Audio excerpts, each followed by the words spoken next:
Impressionnant. C'est la situation. Vous comprenez? Vous allez parfois sur une place désignée, vous voyez des gens, ils sont comme les autres. Mais il y a des situations tellement particulières, on ne sait pas par quel bout s'y prendre pour arriver à donner des solutions. Et c'est tellement difficile. Et alors là, dans cette histoire, il est appelé, cet homme, d'ailleurs il n'est pas nommé, je crois pas, hein, je pense pas, hein, il est appelé le démon de Gadara. Vous voyez? D'ailleurs, quand on parle de lui, on ne parle pas de un tel, on parle du démon de Gadara. Mais c'est pas un démon, c'est un homme. Un homme, c'est pas un démon. Vous comprenez le sens? Un homme, c'est pas un diable. Et les gens disent, mais il a le diable, il a le démon, celui-là.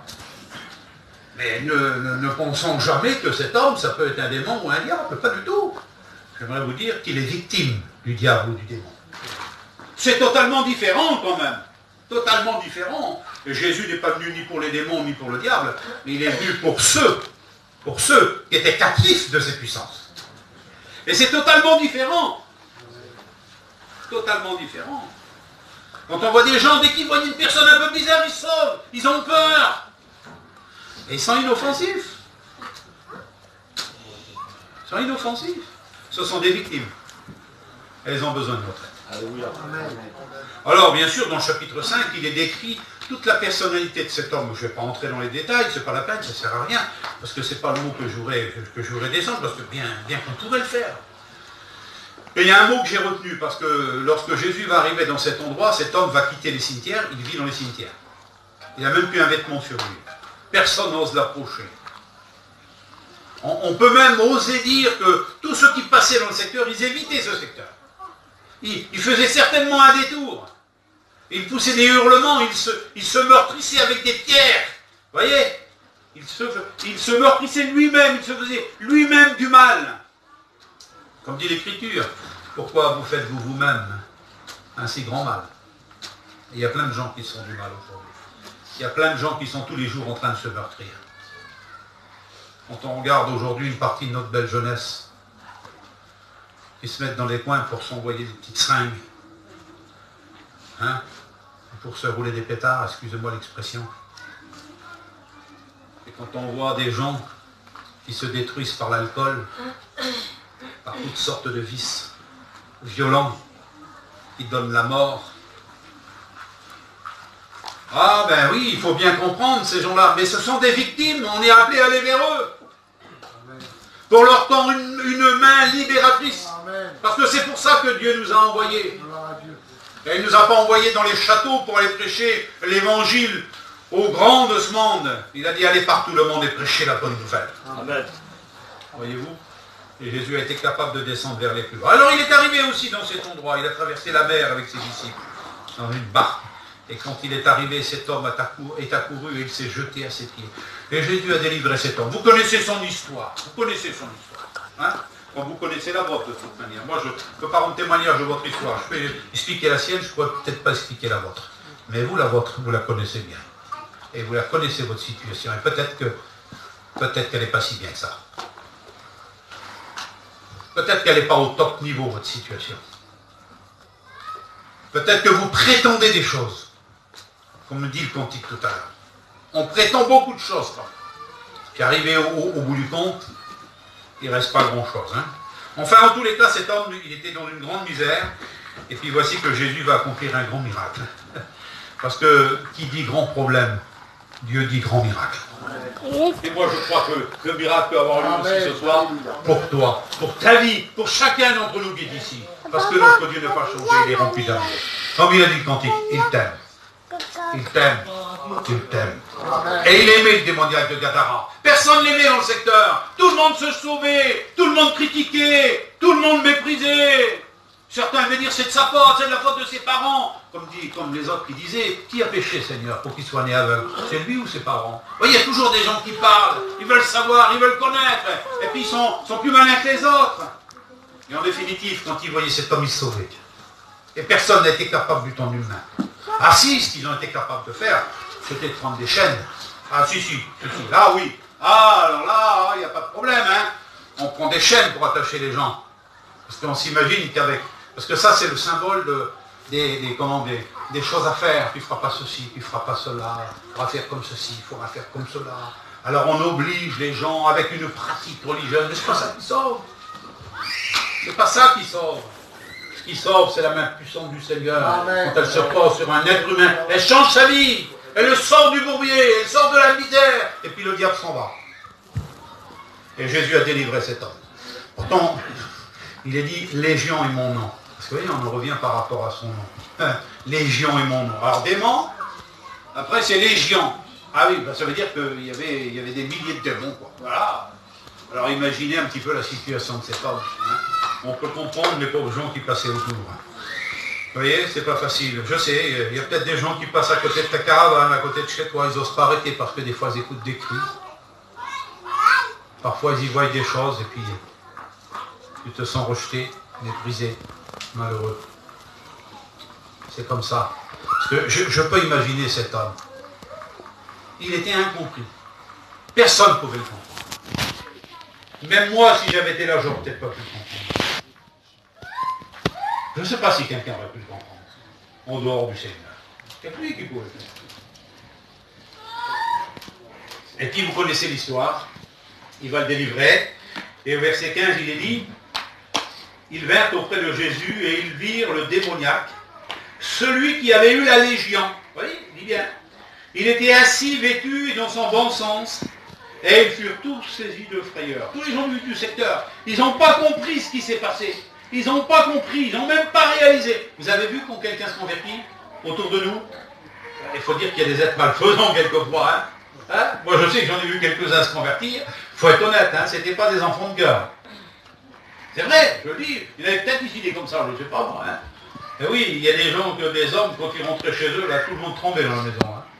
Tout le monde avait peur, la femme, les petits, tout le monde avait peur. Et oui, mais c'est la vérité. Et puis d'un seul coup, le Seigneur est venu. Alors là, il a fait des grandes choses. Hein? Assis, vêtu et dans son bon sens. Quel rétablissement extraordinaire. Voyez-vous? Alors, bon, il faut comprendre. La situation de cet homme, il n'a qu'un seul envie. Qu'un seul désir. Vous savez quoi? C'est de rester avec le Seigneur. Alors que le Seigneur va être obligé de partir parce que les gens du secteur vont rejeter le Seigneur. Comprenez bien, hein? Jésus va traverser le lac de Galilée pour une seule personne. Cette personne s'appelle démon, elle s'appelle donc démoniaque, elle s'appelle Légion, sa situation elle est pas la peine, la misère. Eh bien c'est que pour cette seule personne que Jésus va traverser, ce jour-là, le peuple de cette région va se rassembler autour du Seigneur et vont le supplier de quitter leur territoire. C'est-à-dire qu'ils vont le rejeter. Mais lui, il veut rester là, parce qu'il a compris. Et j'ai relevé cette petite phrase. Le verset 19, pour ceux qui ont leur Bible, Jésus ne... Alors, écoutez, le verset un peu plus. Comme il montait dans la barque, celui qui avait été démoniaque lui demanda la permission de rester avec lui. Et il voulait monter dans la barque avec lui. Écoutez ce qu'il est dit. Jésus ne le lui permet pas. Mais il lui dit, va. Et on trouve cette phrase que je vous ai dit tout à l'heure. Va dans ta maison, vers les tiens, et raconte-leur tout ce que le Seigneur t'a fait, et comment il a eu pitié de toi. Ça, c'est merveilleux. Alors, je vous ai lu ce petit verset tout à l'heure. Hein? Celui qui marche dans les ténèbres ne sait pas où il va. Et là, on voit que le Seigneur a une direction pour cet homme. Amen. Il oriente la vie de cet homme. Avant, cet homme... Sa seule destinée, c'était les cimetières, les tombes, les tombeaux. C'est là où il dormait, où il passait, enfin il dormait, où il passait son temps, dans une condition misérable. Et peut-être que jusqu'à maintenant, ta vie a été misérable. Bien sûr que tu n'étais pas dans le même endroit, tu n'es pas dans le même endroit, mais même dans ta caravane, dans ton lit. C'est le tourment continuel pour certaines personnes. Et puis voici que Jésus va lui dire non, tu ne viens pas venir avec moi. Mais va dans ta maison. Amen. Va vers les tiens. Et tu vas aller maintenant leur raconter tout ce que le Seigneur t'a fait. Amen. Quelle puissance, quelle transformation, quel changement. Amen. J'aimerais vous dire que Jésus aimerait envoyer des hommes et des femmes qui sont ici, dans ce chapiteau. Et il aimerait les envoyer vers les leurs pour leur expliquer tout ce que le Seigneur a fait. Est-ce que vous comprenez ça? Il y a combien de personnes? Écoutez, on peut le faire ce soir. Moi, je peux vous dire, le Seigneur a fait des grandes choses. Moi, je lève les mains. Le Seigneur a fait des grandes choses pour moi et vous. Le Seigneur a fait des grandes choses pour vous. Alors, levez vos mains. Vous, pour qui le Seigneur a fait des choses? Le Seigneur a fait des grandes choses pour moi. Je peux vous le dire. Je ne vais pas vous rendre mon témoignage ce soir. Mais je sais ce qu'était ma vie autrefois. Parce que j'étais comme cet homme, moi. J'étais enterré tout vivant. Et j'ai reçu cet appel du Seigneur. Comme toi, tu l'as reçu aussi. Va dans ta maison. Parce que c'est là que tu dois rendre témoignage auprès des tiens. Auprès de ta famille, auprès de tes parents, auprès de tes frères, auprès de tes soeurs. Tu as besoin d'apporter le message de l'évangile. Pardonnez-moi ce que je dis. Je ne veux pas critiquer les chrétiens, j'en suis un. Et ma famille aussi, il y a beaucoup de chrétiens. Je ne vais donc pas les critiquer. Mais malheureusement, je peux leur faire un reproche. C'est de garder pour eux le trésor qu'ils ont reçu et de ne pas le partager avec les autres. On a reçu un trésor inestimable. Et nous devons le partager. Nous devons en priorité le partager dans notre maison. Il y a combien de temps que tu n'as pas parlé du Seigneur chez toi, dans ton foyer, dans ta petite famille? Tu parles de tout. Tu parles de plein de choses. Mais tu ne parles plus de Dieu. Va dans ta maison et va vers les tiens. Tes amis, tous ceux qui sont autour de toi, et raconte-leur. Amen. Dites-moi, vous voulez que des gens se convertissent autour de vous? Amen. Je n'ai pas entendu bien comme il faut. Vous voulez que des gens se convertissent? Amen. Alors vous faites votre devoir. Va dans ta maison et raconte. C'est tellement bien de raconter les choses de Dieu. Vous ne trouvez pas, vous? Hein? Dites-moi, il y en a des choses qui se racontent. Hein? Il y a même des choses, écoutez, il y a même des choses qui se racontent qui ne devraient même jamais se raconter. Qui ne devraient jamais se dire.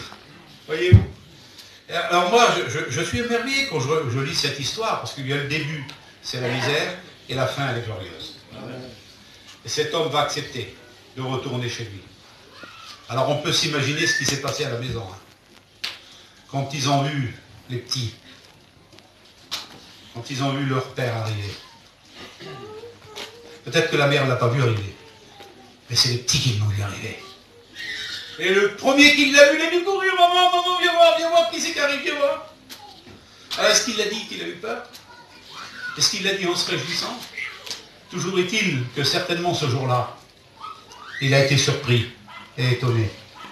C'est que quand il a vu son père arriver de loin, son père était habillé, son père était propre, son père était dans son bon sens. Amen. Et ça, c'est quelque chose de formidable. Alléluia. Alors, je ne sais pas comment tu es ici à la réunion ce soir. Je sais une chose, c'est que le Seigneur aimerait t'envoyer. Combien de fois il t'a dit, va vers lui, va lui dire que je l'aime.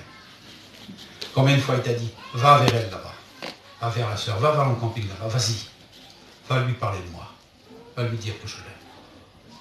Combien le Seigneur t'a déjà envoyé vers telle ou telle personne que tu ne l'as pas fait. Et quel bonheur tu aurais pu apporter lorsque tu aurais transmis le message que Dieu t'a donné. Je ne sais pas que c'est beau, les frères. Le Seigneur est grand, merci Seigneur. Oui, et puis, c'est ce qu'il s'est mis à faire. Alors on peut imaginer la transformation, le changement, la joie qui est entrée dans ce foyer ce jour-là. Vous imaginez un petit peu, lorsque la femme, parce que ce jour-là, la femme, elle a retrouvé un mari, elle a retrouvé son mari. Je ne sais pas si vous comprenez le grand miracle qui est derrière tout ça là. Mais je vous dis, c'est un grand miracle. Pas exagéré, mais... Eh oui. Non, il ne faut pas que je dise ça quand même. Oui, le Seigneur, tant pire, le Seigneur peut te redonner ton mari. Il peut redonner ta femme, parce qu'il y a des foyers, ils sont en couple. Mais c'est plus un foyer, c'est la misère. C'est les crises, c'est la ruine, c'est la guerre. C'est la guerre. Vous voyez? C'est la guerre. Et quand le mari revient, et puis il va comme ça sur le chemin. Hein? C'est pas facile. Alors voilà, il y a plein d'endroits de passages où Jésus a dit à des personnes, va. Elle lui dit, va dans ta maison. et raconte. Jésus va faire de cet homme un témoin vivant, Amen. un témoin en puissance. Alléluia. Et cet homme va devenir une révolution dans le pays de Gadara, parce que c'est pas seulement sa famille qui va se convertir, ses enfants, sa femme, ses frères, ses sœurs, peut-être ses parents aussi. C'est plus que ça. C'est dans le pays de Gadara tout entier qu'un réveil va se produire. Parce qu'un homme a obéi à la voix de Dieu, et quand Jésus lui a dit va, il est allé. Et quand on obéit à la voix du Seigneur, il y a des grandes choses qui se produisent. Et le Seigneur veut faire des grandes choses avec toi. Merci Seigneur. Et il veut faire des grandes choses pour toi. Merci Seigneur. Il est déjà 10h moins le quart, donc voilà que je m'arrête. Hein. Il y a tellement de bonnes choses. Hein. Oui, je sais, je peux parler jusqu'à minuit. Ah oui, mais là, excuse-moi Ringo, tu parles pour toi là, mais ceux qui sont devant moi, ils sont peut-être fatigués là. Hein. Non, je dis ça pour rire. Non, mais il faut bien comprendre, la Bible, elle est pleine de richesses extraordinaires. Et il a dit au démoniaque de Gadara, va dans ta maison et raconte-leur tout ce que le Seigneur t'a fait. Il y a combien de personnes ici qui sont témoins de ce que le Seigneur a fait pour certaines personnes? Je sais qu'ici, il y a plein de témoins, parce que Dieu a fait des grandes choses. C'est peut-être tes enfants qui ont été transformés, c'est peut-être ton père qui a été transformé, ton frère, ton cousin, ou quelqu'un d'autre. Et tu as vu que Dieu était capable de faire des grandes choses. Et il est capable encore de le faire. Merci Seigneur. Dans l'évangile de Marc, toujours au chapitre 5 et au verset 34, là il est question d'une femme. C'est pas un homme là, c'est une femme. L'homme il était captif, lié par les puissances des ténèbres, dans la misère complète. Et Dieu a transformé sa vie au travers de la puissance de Jésus. Et puis là, dans cette histoire-là, c'est une femme malade. Une femme malade. Non mais quoi de plus banal qu'une femme malade? Quoi de plus banal? Hein? Je ne veux pas exagérer ce soir. Y aurait-il au milieu de nous une femme malade? Est-ce que ça serait étonnant qu'il y ait une femme malade au milieu de nous? Vous savez très bien qu'aujourd'hui, il n'y a plus d'étonnement possible. Hein? Il y avait un homme malade, Lazare de Béthanie. Et oui, quoi de plus banal qu'un homme malade, une femme malade? On voit que ça aujourd'hui, malheureusement. Vous le savez comme moi, de toute manière. Vous le savez. Il y a des malades partout. Dès que le téléphone sonne, on a peur. On est dans la crainte d'une mauvaise nouvelle. C'est difficile aujourd'hui, vous comprenez? Et sa femme, elle est malade. Mais elle est particulière, cette femme. Sa situation, parce qu'elle, ça fait 12 ans qu'elle est malade. En fait, vous savez ce qui se passe? Elle est en train de mourir à petit feu. Vous voyez? 12 ans qu'elle est malade. Je ne sais pas, ça fait combien de temps que ça ne va pas pour toi? Ça fait combien de temps que tu es malade? Ça fait combien de temps que la situation s'est dégradée? Que tu n'as plus de force pour avancer, pour marcher avec Dieu et pour vivre dans la vie. La vie, peut-être elle est venue pour toi un dégoût continuel. 12 ans de longue maladie. Et vous comprenez bien, elle a donné tout ce qu'elle pouvait en argent, en moyens. Elle a tout dépensé, mais c'est logique. Pour la vie, on donne tout ce qu'on a. D'ailleurs, le diable a dit à propos de Job, lorsqu'il s'est présenté en accusateur devant le Seigneur, mais il a dit pour tout ce que possède un homme, il le donne pour sa vie. Elle avait raison, c'était vrai en plus. Elle avait tout donné, cette femme. Mais elle n'avait plus rien. Et puis un jour, Jésus est passé dans sa ville. Oui, Jésus est passé dans sa ville, peut-être à côté de sa maison, allez donc savoir, peut-être qu'elle habitait à proximité. En tous les cas, Jésus n'avait jamais été aussi proche d'elle. Et j'aimerais te le dire ce soir, Jésus n'a peut-être jamais été aussi proche de toi. Il est au milieu de nous ce soir, dans cette salle. Peut-être, je ne sais pas, si tu rouvres peut-être tes yeux, peut-être que tu le verrais, il est juste à côté de toi. Peut-être que si tu étendrais la main, peut-être que tu pourrais le toucher. Tu pourrais peut-être le saisir. Parce que cette femme, elle voyait Jésus, elle s'est approchée, mais elle ne pouvait pas parce qu'il y avait plein de monde. Et puis elle se disait en son cœur, si seulement je pourrais m'approcher de lui, si seulement je pouvais, je toucherais seulement le bord de son vêtement, je serais guéri. Alors elle s'est frayée un passage au milieu des difficultés, et puis lorsqu'elle est arrivée, elle a touché le Seigneur. Et Jésus lui a dit, il y a quelqu'un qui m'a touché. Alors les disciples ont été étonnés. Ils ont dit, comment Seigneur? Tu dis que quelqu'un te touche, mais regarde, il y a des milliers de personnes autour de toi. Ah oui, il y avait 5000 hommes, et plus les femmes, les enfants, à un moment donné, pour la multiplication des pains. Là, sur le bord du chemin, ils étaient des milliers aussi. C'était très difficile d'approcher le Seigneur. Hein. Je sais que c'était très difficile, et je sais que pour toi aussi c'est difficile. Tu voudrais bien t'approcher et toucher Jésus, mais c'est difficile. Ce n'est pas des gens seulement, c'est un nombre innombrable de problèmes, de situations qui t'empêchent de venir. Quel dommage. Mais elle va le faire malgré tout, et elle touche le Seigneur. Et à un moment donné, le Seigneur va dire, mais si quelqu'un m'a touché, il y a quelqu'un qui m'a touché, et cette femme, elle s'est vue découverte, elle est tombée aux pieds du Seigneur, et Jésus va lui dire un mot. Il va lui dire un mot, c'est merveilleux. Vous savez quel mot que Jésus va lui dire? Vous l'avez lu. Il va lui dire, femme, va en paix et sois guérie de ta maladie. Va en paix. Attendez-moi. C'est mon fils qui m'appelle, ça fait 3 fois. Je vais répondre après. Vous comprenez bien que j'aimerais vous dire aujourd'hui, Jésus est au milieu de nous et il vient de dire à cette femme, va en paix. Mais comment pouvait-il aller en paix? Comment pouvait-elle? Impossible. Avec sa maladie, avec sa souffrance, avec ses problèmes, avec sa situation. Et peut-être que tu te dis ce soir, mais comment pourrais-je aller en paix, moi? C'est impossible.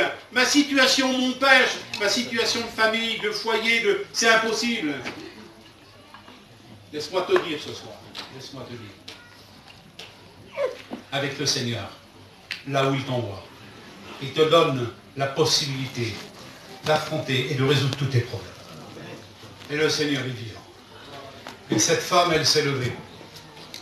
Et elle est repartie en paix dans sa maison, guérie, en bonne santé. Et la situation de cette femme était particulière. Parce que, voyez-vous, très peu de personnes étaient au courant qu'elle était malade. C'était une femme qui souffrait en secret. Elle ne parlait pas de sa maladie, elle ne pouvait pas en parler. Et je sais que c'est comme ça. Il y a des situations parfois où on n'en parle pas. Il y a des problèmes qui se passent derrière la porte. Et le soir, quand vous vous couchez, la porte elle se ferme. C'est le beau sourire quand elle est ouverte. Et quand la porte est fermée, ce qui se passe derrière, on n'en parle pas. Et on ne peut pas en parler. Parce qu'il y a des situations qui sont des situations privées, mais douloureuses. C'est des situations de souffrance. Et plein de personnes n'étaient pas au courant qu'elle était malade, cette femme. Plein de personnes ne savaient pas qu'elle pouvait mourir à tout instant. Et le Seigneur a eu pitié d'elle comme il va avoir pitié de toi ce soir. Amen. Quelle que soit ta situation. Le Seigneur dit à cet homme, va dans ta maison et raconte tout ce que le Seigneur a fait. Parce que le Seigneur a fait des grandes choses pour toi. Et j'aimerais te dire qu'il a fait des grandes choses pour toi, mais il veut faire aussi des grandes choses pour toi ce soir. Et tu vas rentrer dans ta maison et tu pourras raconter à tous ceux que tu vas rencontrer, tout ce que le Seigneur a fait pour toi. Amen. Et moi je sais qu'il a fait des grandes choses. Ça fait bientôt 50 ans que j'appartiens au Seigneur. Et je peux vous dire que tous les jours, je raconte à ceux que je rencontre ce que le Seigneur a fait pour moi. Amen. Merci Seigneur. Et cette femme, elle était dans le tourment, dans la peur, dans la crainte. Elle avait peur de la mort. Parce que la mort était certaine, elle était sur son chemin. Mais Jésus a transformé sa vie et il l'a renvoyée chez elle en paix. Va en paix dans ta maison. Et c'est ce que le Seigneur voudrait faire ce soir. Il voudrait te renvoyer dans ta maison en paix. Amen. Dans la tranquillité, dans le repos. Alors que tes nuits, ce sont des nuits d'insomnie. Ce sont des nuits d'angoisse. Ce sont des nuits de pleurs, de crainte. Lorsque le soir arrive, tu te dis si seulement ça serait le matin. Et lorsque le matin est là, tu te dis si seulement ça serait le soir. Parce que tu n'as trouvé ni la paix, ni la nuit, ni le jour. Celui qui donne la paix, il est au milieu de nous ce soir. Amen, amen. Et je peux vous dire aujourd'hui que depuis le temps que j'ai trouvé le Seigneur, je me couche et je m'endors en paix. Amen, amen. Parce que Jésus-Christ est rentré dans ma maison. Alléluia. Merci Seigneur. Merci Seigneur. Il y a plein de personnages dans la Bible, c'est pas la peine que j'aille plus loin parce qu'après ça va être trop lent. Mais je sais une chose, c'est que Jésus veut préparer ton avenir. Il veut préparer ton lendemain. J'aimerais te poser une question et on va prier le Seigneur ensuite. J'ai écouté cette phrase chez moi pendant des années, parce qu'on était dans le désespoir. Et cette phrase, elle revenait sans cesse. Qu'est-ce qu'on va devenir? Qu'est-ce qu'on va devenir? Qu'est-ce qu'on va devenir? j'aimerais vous poser la question ce soir. Avez-vous pensé à votre devenir? Avez-vous pensé à demain? Quand je dis demain, c'est l'avenir éternel. C'est après la tombe. Après, vos yeux vont se fermer. Est-ce que vous y avez pensé à ça? Est-ce que vous avez réfléchi à ça? C'est tellement important de se préparer. Parce que le Seigneur est vivant. Et il vous aime et il est en train de faire des grandes choses pour vous. Alors on va prier le Seigneur. Celui qui marche dans les ténèbres ne sait pas où il va. Mais celui qui a Jésus-Christ avec lui. Alors il est orienté, il est dirigé, il est conduit. Et le Seigneur le dirige vers la vie éternelle.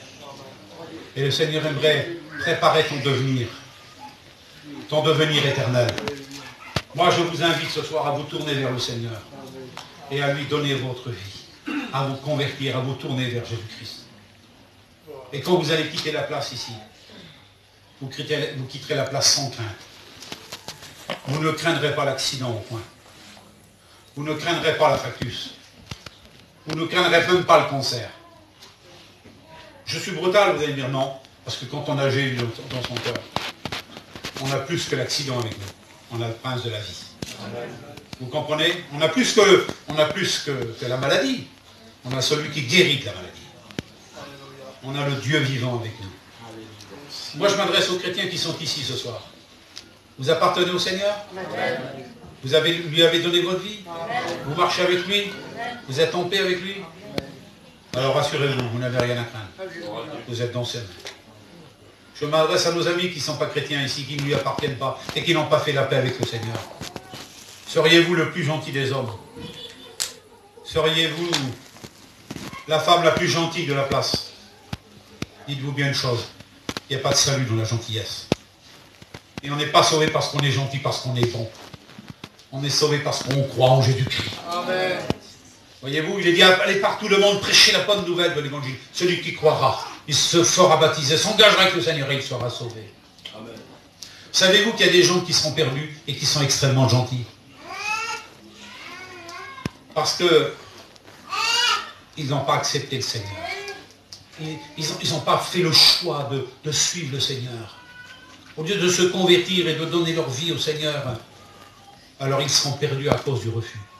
Non pas parce qu'ils sont plus méchants que les autres, pas du tout. Pas du tout. Il y a des très méchants qui sont sauvés aujourd'hui. Oui, très méchants, parce qu'ils se sont convertis, parce qu'ils ont cru aux moyens que Dieu leur a donnés. Vous l'avez bien compris, Seigneur, ensemble? Pensez à votre devenir éternel.